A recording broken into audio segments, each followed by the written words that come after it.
Hi James, how are you doing today? I am doing all right. What about How's the you? weather? How's the weather in Lagos today? Lagos is pretty chill. Like it's been raining, and but the weather today is pretty okay. It's just cold Uh, and chill. What about from your side? oh my God, I think it's been raining, so I think we have one thing in common. So it's been raining really, really heavily. Yeah, so it's been very unpredictable. You just get out and everyone has to like go out with an umbrella, Yeah. and it's been raining this summer. But the days like today, where no, not today, but the days where we get like some good weather actually, and we just make do with what we have. Yeah. So yes. So what are we talking about today? I think we have some topics on our deck, which is mostly around inflation and how to lower inflation and really what led to inflation over the past years. So I think that is like pretty much we are talking about. I think it Yeah, was suggested by someone, right?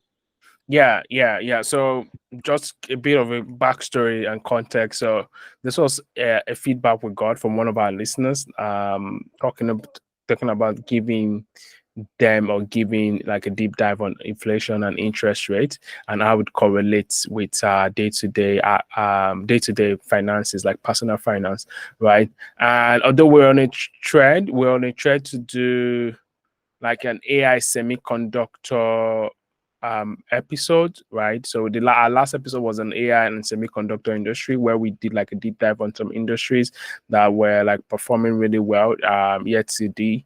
And we've got a lot of positive feedback about that as well, right?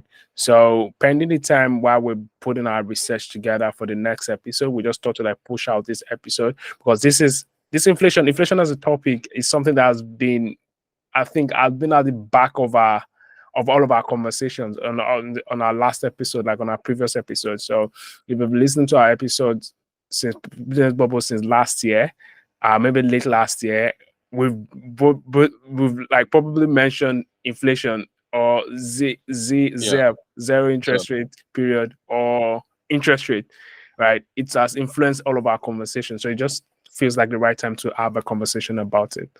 Yeah. Yeah, so I think if I can just start and give a quick backdrop. So basically, I think inflation is a very interesting topic because inflation is actually good in some way because every world economy and um every world economy actually need that inflation for growth to happen. And a lot of economists have suggested for 2% inflation for growth to keep on happening. Because if we don't have that, we will get deflation, and deflation is much worse because deflation really depreciates the value of goods in the economy. It kind of like robs, and it kind of like depreciate asset basically. So we kind of like really don't want to have an economy where assets are depreciating and value of goods are becoming cheaper and cheaper and cheaper. It might look like, oh, things like becoming cheaper, but it's actually not good because the value of goods will depreciate. So that will reduce profits or top line and bottom line. And that will reduce wages. And when wages reduce, people are becoming poorer. So economists around the world have actually come, to sit down and like, oh, we need that 2% inflation for growth to actually happen. And for the past few years, right, how we've been able to derive that 2% inflation was mostly with quantitative easing and lowering interest rate. Quantitative easing is more of like reducing, it's more of like printing money out of thin air, like pretty a lot of money, which we had that during the pandemic.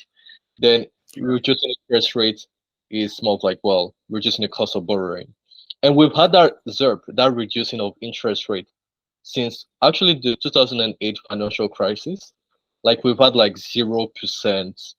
It was actually used to actually prop up the economy after the great financial crisis in 2008, right? We lowered the interest rate to like 0 or -1. I mean, to like um less than 1 to 0% from 2009, and we kind of like left that, right?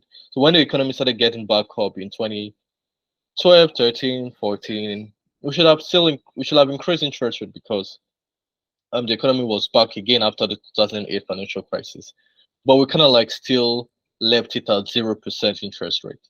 So that created a lot of discrepancy in the market, a lot of bubbles in the market, basically.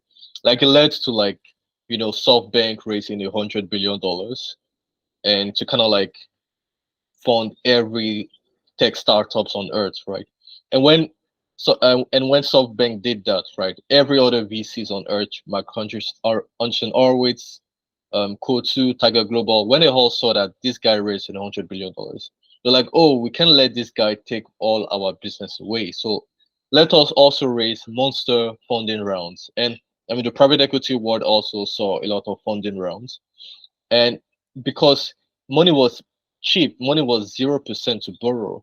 So a lot of big businesses were borrowing that money. A lot of big companies, private companies, medium-sized companies, and household also was borrowing to buy houses and cars, and all of that, right?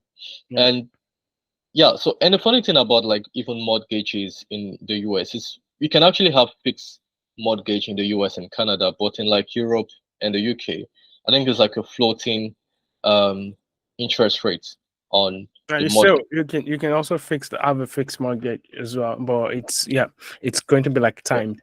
Yeah, but I wanted to like cut you there and talk yeah, about inflation and interest rate and all that. So you mentioned that the interest rate has been low for a long while, and that's the reason why inflation crept in, or inflation kept on creeping in, and that was the reason why. But I think I disagree in terms of, I feel like there's a direct correlation to COVID-19. Like that's the yeah. single deciding factor that made inflation I was actually really. coming to that actually. Yeah, so and why I said that is just to tie to, it wasn't even COVID-19 in itself, right? Fine. COVID-19 happened. There was a lot of like there was a displacement in there was literally a financial crisis for like 2 weeks, right? There was a like global crisis because nobody even know, not even only in the finance world, almost literally everywhere, the health crisis, financial crisis everywhere, right? It means that the world was globalizing at that point. Then everything started disintegrating from a globalized world to disintegrated world. So it means that if you've been because what's inflation in the first place, right? Inflation is literally when you demand and supply, right? It means that there's more people demanding for something, so it causes the price to go up than the supply. Yeah, So when there was a supply chain breakdown, or there was a supply chain pause, right, during the COVID-19, because yeah, you couldn't move goods from China or from the yeah, Philippines to the US and the other part of the world, PPE was being ordered. Every country started doing like a protectionist policies just to be able to like cater for their own population in case of anything, right? So yeah, that's what I feel was the aftermath, coupled with the yeah, printing of money. Yeah, yeah. So yeah, there was the lower interest rate that I was explaining. yeah, And when we had that lower interest rate, right? Then COVID came as a black swan. Then yeah, now we had quantitative easing. So we had two doses of inflation. I mean, two doses of what could cause inflation. Lower interest rate for like almost a decade. yeah. Then now quantitative easing. That quantitative easing was printing of money to give stimulus checks to Americans, and I mean other central banks around the world also did quantitative easing, printing of money in Canada, in the UK, in Europe, to actually ease the effect of the pandemic, right?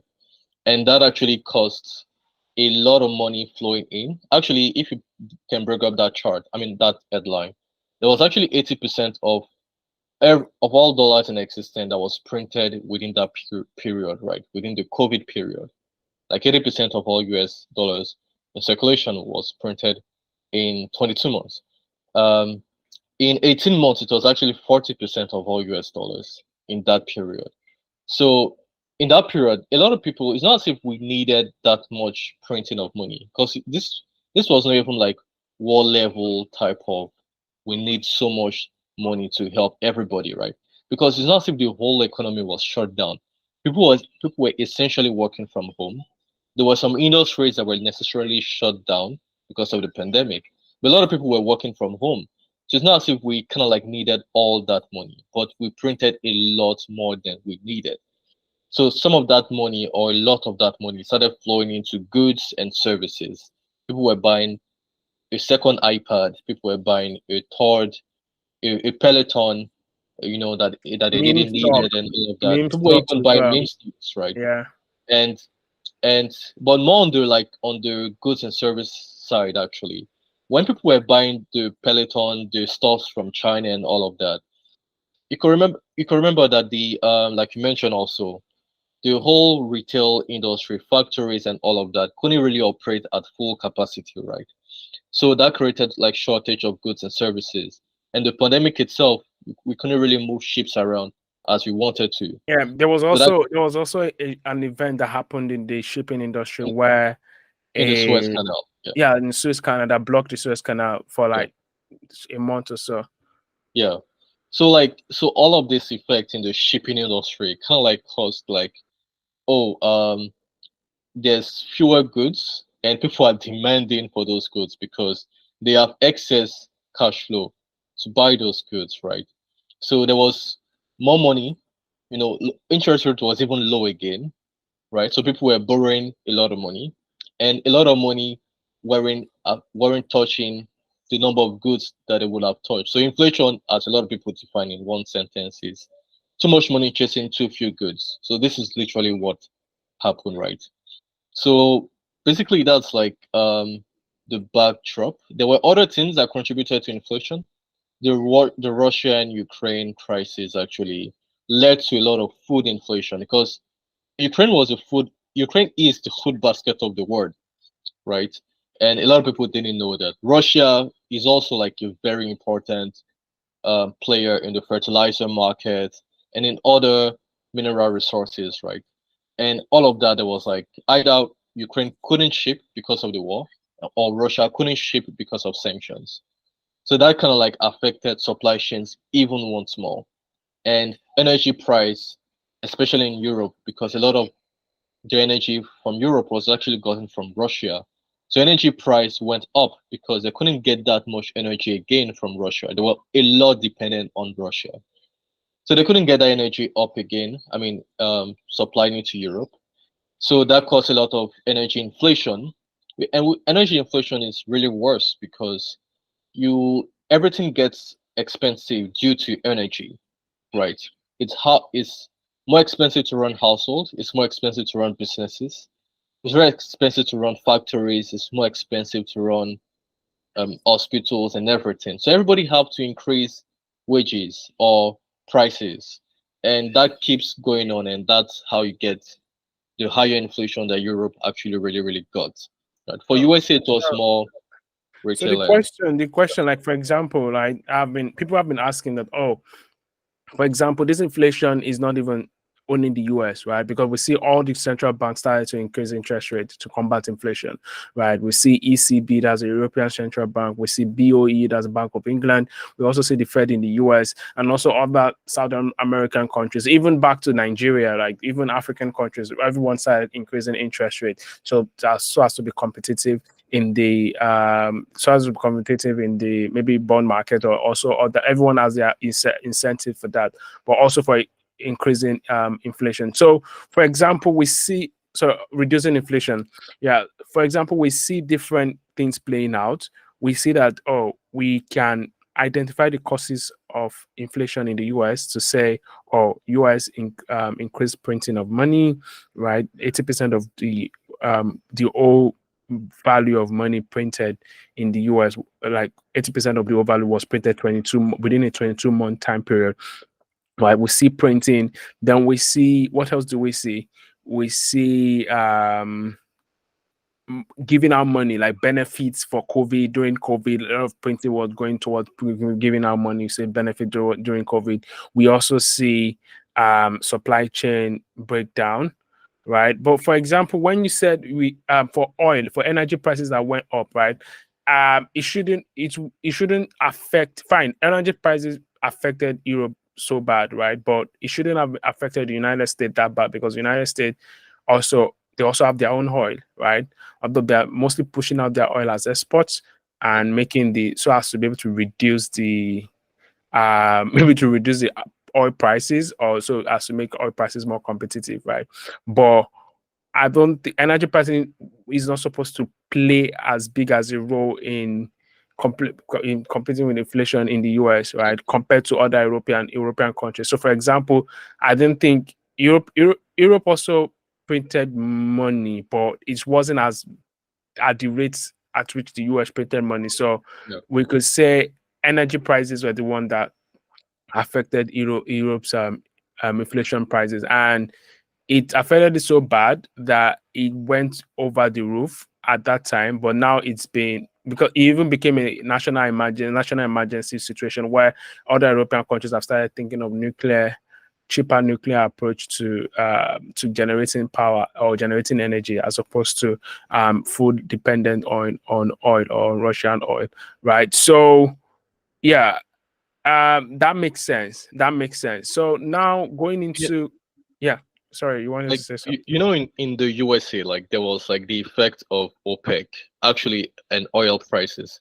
That actually was the energy inflation in the USA. There were other factors in the USA that you mentioned already. Yeah, But the energy inflation in the US in 2022 was like the OPEC and oil prices. Actually, that kind of like on because the US has started like um removing from their reserve from their oil reserve. I think in late 2000 and in late 2022, mm, and to like kind of like distributing parts of the USA because they were reserving that oil. They were doing USA does fracking, right? But they're yeah, reserving that oil. So late 2022, they released that oil. Then 2023, everything stabilized, and USA was like the highest exporter. yeah. But right now, they have to kind of like refill that oil reserve, right? So Mm. yeah, so that's Okay. what I wanted to add here. Yeah, pretty much. So, but now we started seeing inflation coming down, like coming down to normal, especially inflation in goods, right? You know, inflation is calculated from goods and services, right? I don't think services are still like in terms of other things that are not like manufactured product goods, like rent, like what else, like yeah, mostly rent. Almost major economies are complaining about rent going higher and passing going in higher rates than their income, right? It's here in London, it's in the US, it's in Germany, the major economies in Europe as well, and other major economies in Europe as well, right? So, but central banks have been able to successfully curb inflation, so as it were, right? For example, the Bank of England has stopped raising rates, right? And they're already signaling that, oh, they're going to start cutting rates maybe from their next meeting. ECB started cutting rates already. Maybe MPC in their last meeting they started cutting rates already, but the US has not even started cutting rate, right? And inflation is already dropping and all of that. So, my first question would be, what do you think what got us here, right? So, what made them to start what made the inflation start dropping, right? Is it something? What are the tools that you think they use? You know, you've mentioned quantitative easing, you've mentioned interest rate, and you've explained quantitative easing. We've Yeah. explained interest rate, right? So, what are the things interesting? What are the things interesting that I've done so far that has made inflation start dropping? So basically, when inflation is up, and what they wanted to do essentially was to increase interest rate and also quantitative tightening.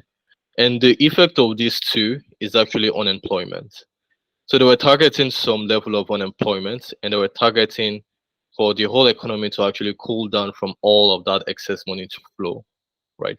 So they were targeting for the economy to actually slow a little bit, and which they were able to do. So we actually saw a lot of job losses, like a lot in the tech sector, a lot of a lot of like layoffs and all of that in the tech sector. That was even before the AI boom, right? The AI boom didn't even contribute to the layoffs. Actually, it was like the impact of the high interest rate in Yeah. the commercial real estate market. There was a lot of disruption there, right? Because first of all, they were already facing a crisis from COVID because the trend has continued. People were still working from home, and they had now higher interest rates to pay. So now a lot of that loan has actually gone bad because they couldn't repay the loans because of higher interest rate.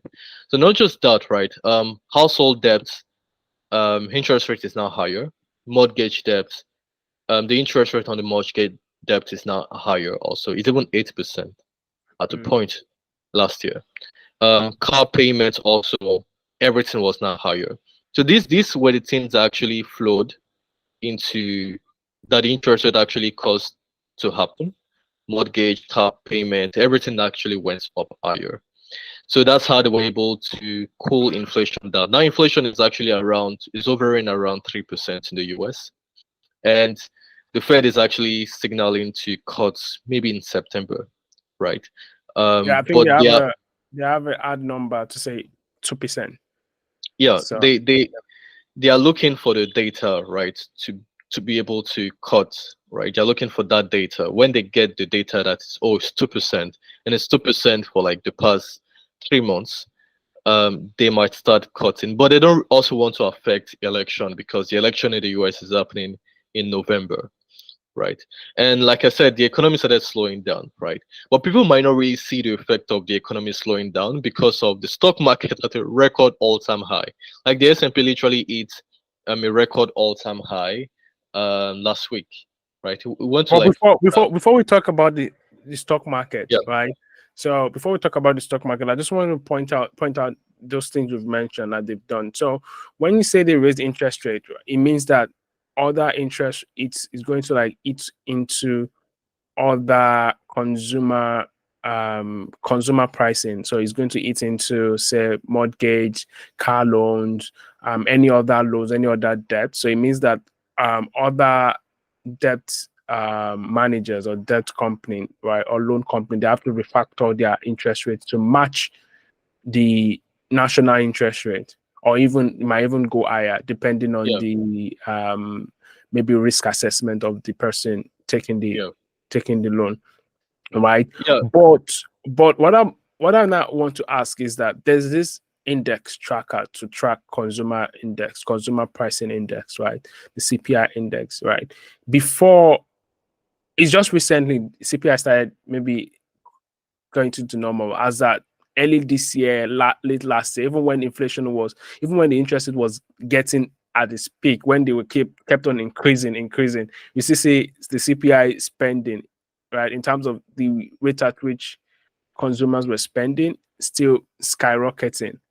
Why did it take that long for it to start taming people, for people to start, making sense of, oh, we're not in that economy where yeah. we can't keep spending all that on. Yeah. I think consumers, especially in the Western world, I think they've gotten used to a lifestyle that they can't really do without. So because Mm. there is like the incentive to borrow, and because they actually project that into the future that I'll pay this back, right? So I think they've stuck with that lifestyle. I have a lot of people that live in the US. They've all stuck with that lifestyle. So I think that affected people in a sense to kind of like start cutting down. Isn't until unemployment started kicking off, right? And car payments started going up and household mortgage debt started going up. That's when consumers started actually cutting back on a lot of subscriptions, on a lot of goods and services that they wouldn't need on a day-to-day basis, right? So, but yeah, I think there's a trend to consistently buy. We are in a consumer economy right now, or Yeah. if, like to So actually keep on buying stuff, right? So yeah, I just wanted to show a graph that talks to that, right? Because you know, um, why I asked that question is not because I don't know the CPI data or I don't know the economic forecast. It's because you mentioned something before I asked that question. You talked about the stock exchange, right? Our S&P 500. S&P 500, by the way, is like an index that is used to track the top 500 companies, right, in the world. Right? So the retailers, just name the type of company, different industries, right? And we see S&P 500, performing record high in a contrarian or in a conservative spending economy, economy where we're trying to like mop out money from the system, right? We see S&P 500 doing well. What does that translate to? That is supposed to, on a normal, if you're not looking at the data, that's supposed to translate to the fact that, oh, these companies are doing really well. it means that, you know, the subscription that people are supposed to cut down on, that's like the Disney, the Netflix, you know, subscription you're supposed to cut down on, they are doing well, right? It means that the retail companies that are selling stuff, that are selling, you know, goods, services, they are doing well. It means that they're performing, they're getting results, they're getting more money. And this is not the time where they're supposed to get more money. In fact, they're supposed to be down. And I'm not sure I've seen this data. I saw this data last week where the likes of McDonald's, Disney, Lululemon, they are all like performing very, very bad in terms of their year to date is all Yeah, on they're not minus. sure. Like their year to date is on minus. And these are the companies that are supposed to like be pushing the S&P 500 or pushing the stocks market, but they're all down right now. But why is it that this, because CPI is like, you know, getting high and supposed to be getting lower, and it doesn't make sense. That's what I'm trying to say. It doesn't make sense in this kind of economy. Is there anything Yeah. propping the S&P 500? Yeah. So, like you said, Lululemon, Nike, they're all doing poorly today, and that is a real reflection of the economy. So the other reflection of the economy that people think is the stock market is actually doing way better. It's actually doing incredibly better. Like the S&P hit an all-time high last week, 5,600. Like that was like the index, right? That was like the all-time high it has hit. The Nasdaq too hit the all-time high. Tesla was like making 20% within a week, right? So let me explain what is actually happening. So 49% of US stock market gain came from Nvidia. Then the remaining about 70% US stock market gain came from the whole semiconductor industry. So not just Nvidia, but Broadcom, um, TSMC, ASML, and also the Mark 7, which are the biggest tech companies on earth: Microsoft, Apple, Amazon, um, Nvidia, Meta. They are all Alphabet. Yeah, they're now all called the Mark 7. They used to be called FANG. They used to be called another name again, but now they're called the Mark 7, the Magnificent 7.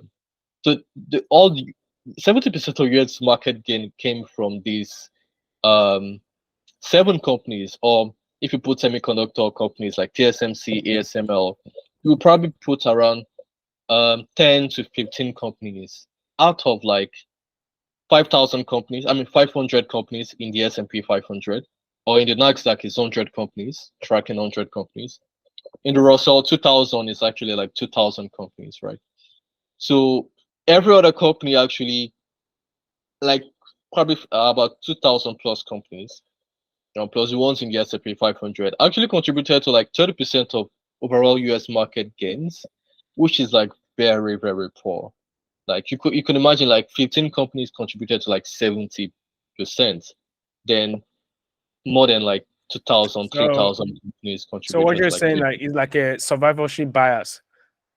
yeah, everybody's like putting money where there's growth right now. Everybody's putting money in Nvidia and Okay. putting money where there's growth right now. So that's Okay. the only place there's growth. Is that not supposed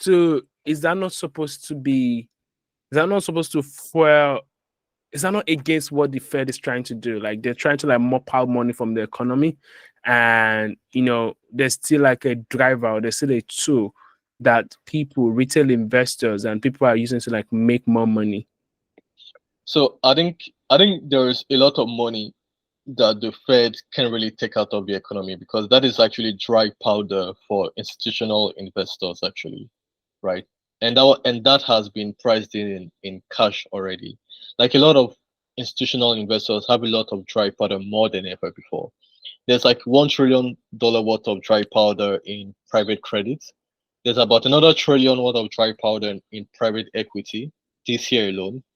Then like there's like pension funds giving money to private equity to hedge funds to invest. So that money can really be taken out, but that is the money that is being invested in stock markets this year, and also retail investor money also. It's been Yeah. invested in the stock market. The I the blame, remember. yeah, Remember that we did an episode with Sam and Austin in, was it December, where we yeah, talked about the great wealth transfer. So we're yeah, currently in the era of the Great Wealth Transfer. So for those that don't know, like we did a podcast recording in December 2023, right, where we invited some folks that are doing private equity investment, where they are bringing in their own money and collecting money from their peers to invest in mom and pop shops. So these mom and pop shops are like people that have built companies and they're retiring, their children are not able to like take up the company. What do?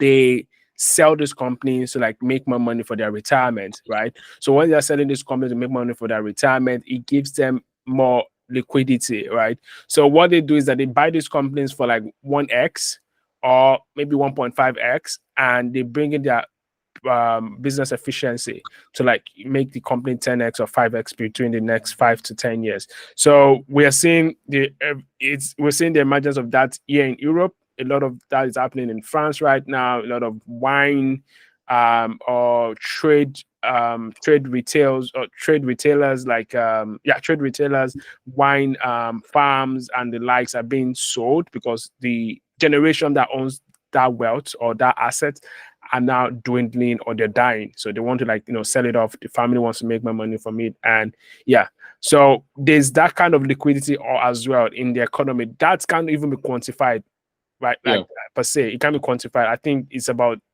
10 trillion. Thereabout. There's a Financial Times article that says that about 10 trillion. I can't recall, but if you listen to that episode, you'll be able to recall this. Yeah. So I feel why the point I was trying to drive, James, is that I feel some of these returns are what might also be skewering the CPI index in terms of, the Fed is doing like a monetary policy to like, more extra money from the economy, but not all of the monies are coming from top down. There's some money that are also going like bottom up or something, right? So I feel like retain returns from the S&P 500. S&P 500 are done pretty much. So anybody that wants to like take back their investment or take out their investment to like that return 30%, 20%, 40% return, right? From Nvidia, for example, is enough to like have more money to like boost the CPI index. So I don't know how that data correlates, but I feel like that's part of what is also making the CPI index stronger, right? So I believe there will be a sell-off. I believe there will be a huge sell-off in the stock market this year. And that'll be the signal for the Fed to start cutting, because a lot of people want to take the money out from Nvidia and from semiconductor stocks and from the big tech stocks. We had something similar last month where Nvidia dropped, was it 5%? Yeah. There was a time I think the Gen tried to sell some amount of shares, and almost like there was a 30% sell-off at that time. So I was like, okay, something is happening, right? But that was it happened. So I think it was on a Friday. So because the market was closing the next day, so there wasn't a sell-off. So on Monday the market picked up again, and they bought the positions that went down. Like, okay, but I feel something like that can happen. I mean, there'll be a time where investors have to like generate return for that year. So like when the year ends, basically, how much return have you make for your investors, right? So that's when you start seeing the sell-off, and that'll be Q3, Q4 of this year, right? Because at the end of the year, you have to account to your limited partners, to your investors, how much have you made for them, right? So I think the sell-off is coming, and okay. I think that makes sense. So I want us to drive the conversation to the other part of the, where people, the non-obvious part, right? So for example, interest rate is not only fiscal policies, it's not only monetary policies that the government used to like, bring down inflation, right? There's also fiscal policies. So fiscal policies is from the government, based on the government policies that takes like long-term effect, right? For example, increasing taxes or cutting of taxes. For example, in the UK, there was before, in the last government, we now have a change of government, by the way. So in the last government, there was a spring budget that was passed by Jeremy Hunt, if I'm right. It was the minister at that time, and what he did was that he announced some tax breaks on some part of the income. He announced some tax breaks. He announced a reduction in company taxes and all that, just to be able to support the economy for growth as well. So while the Bank of England froze interest rates, they're also doing that to, like, because the government has started feeling the pain. I think taxes have started to reduce, or companies were, like, shutting down a record rate. There was a report that said that about 32% of VC became dormant, and like 60% VCs in the UK, like, or in Europe, they didn't pull out any fund for that for the last financial year. So I think that's the one that's available. That's the data that's available to us. But I'm sure in other industries would also have some other interesting data. So back to my point to say, what are the other things that would make the government want to start thinking about their policies, especially for the monetary policies, in terms of the interest rate, reducing interest rate? So, for example, I know that governments are, like, very big. They are one of the biggest debt holders, right, or debt bag holders, right? The US is currently on a debt surplus, like, the lot of, and the another thing is that as interest rates goes up or continue to go up, it also affects the government, because the government has to refinance their debt, right? The government also have to, there are a lot of bonds they've issued, Yeah, and definitely. different bonds having different timelines, right? They also have to issue new bonds, right? So it means that they have to, like, hold on discretionary spending, all these projects, maybe constitution, not constitutional. There's a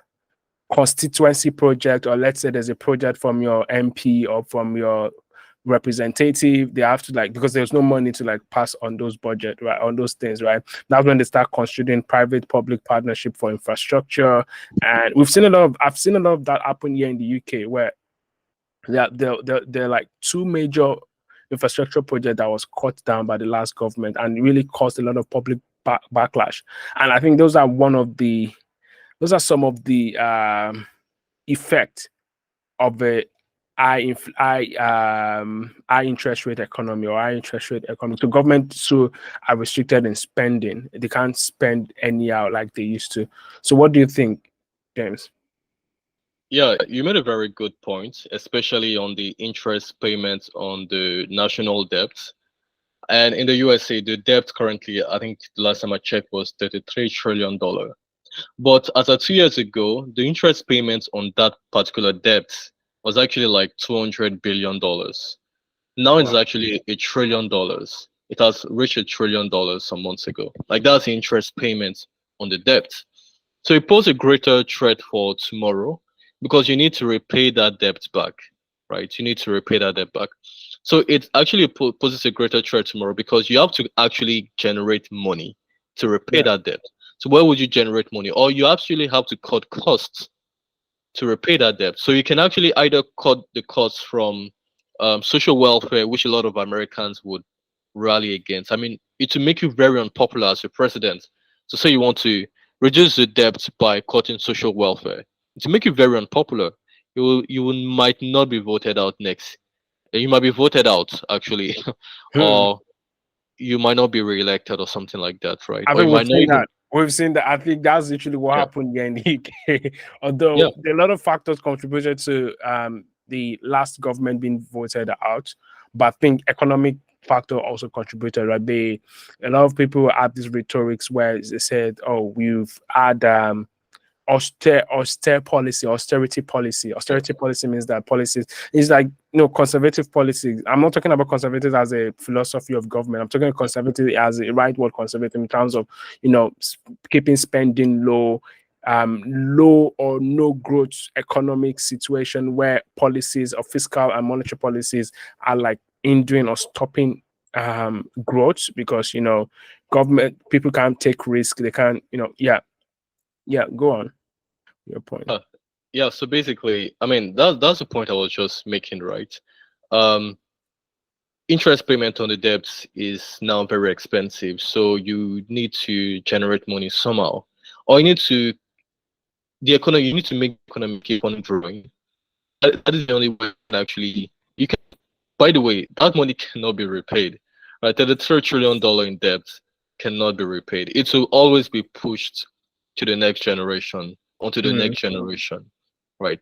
Let's say 10% of that interest rate of that debt will be paid in this generation, but in the next generation, 10% of that debt will be paid. But within that period, it has already accumulated another 10%.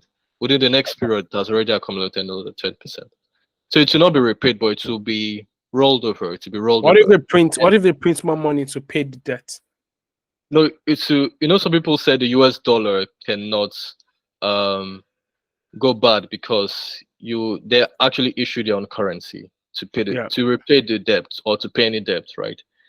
It's not like Zimbabwe, right, that doesn't issue its own currency. Like, I mean, they can use their own currency to pay back their debt, but the US dollar can use their own currency to pay back their debt by printing more money. But the consequence of that is that it will actually create inflation or hyperinflation. Mm. It might not like make the US dollar to lose its value because everything is actually it's a world reserve currency, but it's to create inflation because we had like a little example of that. We printed money in 2020. We had that experiment already. Printed money in 2020, and we had 8% inflation in the US, right? So if you want to print $33 trillion, that would cause a lot of inflation. Let's say half of that. Also, but Yeah, yeah, I get your point, right? So I want us to play the same rhetorics to businesses, right? In terms of say government also facing the hardship of high interest rate. What yeah, about businesses? I think we had an episode in February or January where we talked about private credit, right? yeah, And loans and how private credit is currently trending. I don't know. My memory doesn't serve me right. I'm not yeah, sure it's in February. I think it's last year, actually, right? So yeah, I think that's one of the reasons why private credit started thriving at that point. I'm sure yeah, private credit is currently still thriving, right? Because check JP, I checked yeah, Morgan's 10K or their 10K, and I discovered that their private credit um yeah. is also beginning a lot of return. So can you talk about the can you just give an overview of how it's also affecting businesses? Yeah. So it's affecting businesses in a sense that the cost of borrowing is too high. So businesses over the past, like I was saying, since 2009, after the great financial crisis in 2008, interest rate went to zero and businesses started borrowing money. And that kind of like became a lifestyle for businesses, right? Businesses can't do without debt as of from 2009. They've been surviving on debt and refinancing that debt. So they've been doing that for like I don't know, 15 years now. Um, like, and they can't do without it, right? So it's affecting the cost of borrowing for them, and also the fact that businesses today can't do without debt is a huge problem. Like, there's in which is just publicly traded companies. About I think about 40% of the companies there are in bankruptcy territory as at last year because of the borrowing cost from one session of um from one few session of higher interest rate hikes because they first started hiking interest rate in 2022, right? So 2023, 40% of the companies in the Russell 2000 entered bankruptcy territories, and a lot of them who need to the only way out is refinancing, and now you have higher interest rate. That's why a lot of things are actually started breaking. Actually, like a lot of things are breaking Even on the banks, ground. even banks. Even banks, yeah, even banks. Um, I mean, there was First Republic and this other bank, Silicon Valley Bank, but I mean, there are a lot of other things that are not being reported on the news because the whole market is AI narrative out there. Like that is what is capturing headlines. So it's affecting companies a lot, But I and a have lot a of people don't have question. any I have a ideas. question, right? So, if companies are feeling the brunt of high interest rates, right?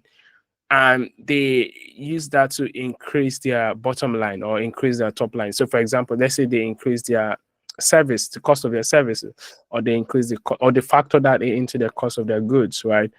Wouldn't that be like an Ouroboros, like, and cause another like inflation cycle where companies are not able to like offset the cost of borrowing on any other factor of their production apart from the real product itself or the service itself, and they factor that price in? For example, I think all retail companies are already doing that. Last week, you saw Costco increase their membership, price, and even here in the UK, a lot of big retailers like Tesco, Lidl, even Lidl, the cheaper ones, Audi or something, right? Yeah. And all of them, they've all increased price. Like the average price increase of like more than 10% on an average good, right? And that fact is coming to regular buyers like me and you, right? So imagine that cycle. Is that not is that not already causing inflation, like an unintended consequence? Yeah, definitely. That is causing more inflation actually. Like it's causing more inflation for sure, because you have a lot, like businesses are actually going through a lot, and it's causing more inflation. That's why actually a lot of people have been saying that the only thing the Fed can do to reduce inflation is to reduce interest rate right now. That won't, a lot of people are saying that that won't cause inflation again, because when you are reducing interest rate right now, it will cause a lot of things to normalize actually. So it will cause a lot of business not to increase prices to survive, right? So you actually we actually need the Fed to like increase interest and reduce interest rate. But if they reduce the interest rate, would that even, because business, I've never seen businesses cutting. Oh, maybe when they're cut, they can cut price for price war. Maybe they're having a competitive edge with a rival, right? But you know what goes up doesn't come down. Well, yeah, I think that's the end for me. I think one more question I wanted to ask, right, is this rhetorics around economy being stronger. For example, we've been seeing a lot of rhetorics in the United States saying that the economy is currently strongest as ever, right? And inflation is coming down, economy is stronger than ever, based off of some economic drivers, right?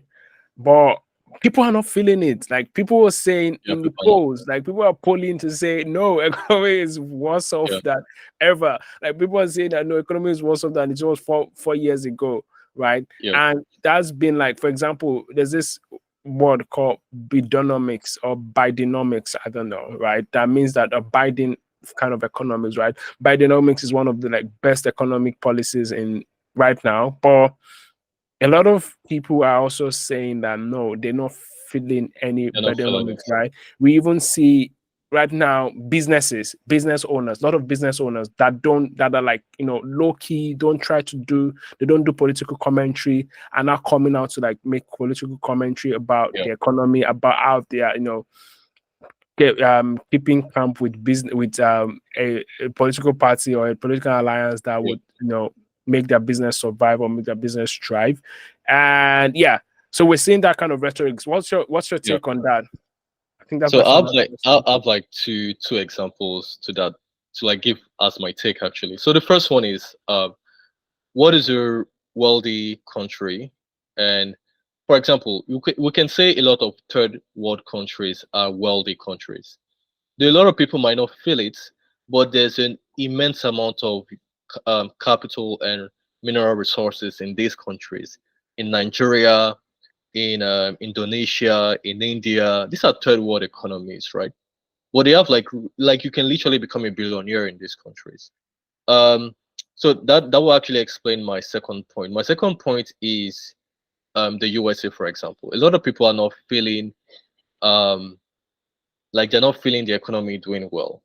But it actually comes to redefine what it means to be rich, or what it means to be rich in a wealthy economy. So the economy in itself, it's great. Like people, the average American can afford a smartphone, can afford a TV, lives in a house.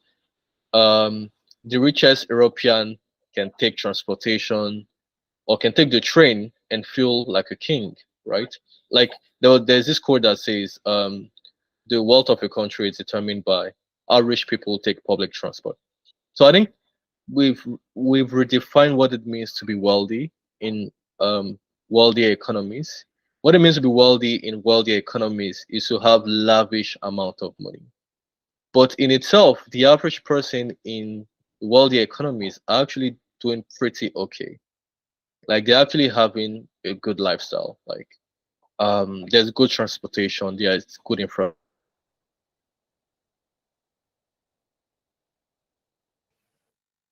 Is defining I'm not sure if for a the bit. country is being rich, but it's actually from that human infrastructure experience that, oh, everything is working fine in this country, roads, infrastructure, so everybody should be rich in the sense that you have a better quality of life. But there's a new type of wealth, which is excessive amount of wealth, and that is like probably what Americans are not feeling, right? Because that is a new rich for them. But Mm, the rich, the average rich, which is infrastructure rich, could be the best rich for an African or for someone living in a third world country if that happens in his country. mm, So I think that is actually my take. What very, about you? very interesting take. Very, very interesting take. I don't know. I don't live in America, so I don't I don't know. I'm just like, But we live in the UK listening though. to the It's not much rhetoric. different. Yeah, yeah. So there's also mine is that yeah, it's been tough on people because this economic down and economic like restrictive economic policies, I feel they are needed, right? But they should also be gauged, like properly gauged. For example, jobs, loss of jobs. A lot of people are getting jobs that now the job market, people are saying, oh, there's jobs, but go look at the jobs data, like open the Yeah, actual data to look at the job data. What kind of jobs are out there? Literally government jobs, civil service jobs, hospitality yeah, jobs, temporary jobs, and all that. Those are the jobs that are out there. So even proper jobs are not really out there. So mine is that what I feel is that data can tell you anything, right? yeah, If you take the data, pull it up, pull it down, beat it, you can use the data to tell whatever story you want to tell. Either you definitely. can tell the story from top down approach, or you can tell it from bottom up approach, right? It depends on what story you want to tell. So, and I think that's what is happening right now. A lot of people are using the data to tell different stories and telling the stories that fits their narrative. But I feel time will tell and would know. Yeah, time will tell. We won't be in this rut for forever. Yeah, pretty much. And I think we've come to the end of the podcast. And I think this episode, thank you, James, for bringing such a pristine and It was a great episode. bringing Yeah, data backed approach and data backed feedback to all of my questions. yeah, Yeah. yeah. Thanks to you. It was a really, really great episode. Yeah, Yeah. So look forward. We're currently, I think after this episode, we're going to um going back check to the AI. feedback. Yeah, I will go back to it like our semiconductors, Yeah, right? Just for us to wrap up that episode thread. So we're going to go back to the semiconductors. So if you have not listened to the first episode, please go listen to it where we yeah, did like a proper deep dive on AI. And we also published a report, right? The report is on James LinkedIn account or LinkedIn profile. Go check the report. We're also going to add it to our show notes. I'm not sure we've added it to our show notes, but we're going to add it to our show notes. So the link to the report to our show notes, so you can also go and look at it. It gives like a deep dive into industries, like segments in the AI industry. So when you hear AI, be like, oh, AI, just open AI is leading AI, and it's just a private company, right? A lot of things, a lot of layers on top of it, right? And yeah, you're going to like be able to demystify all of it. Yeah. yeah, definitely. Yeah, have a great one, Sam, and take Yeah. care. Yeah. Take care. Bye. Yeah. Bye bye.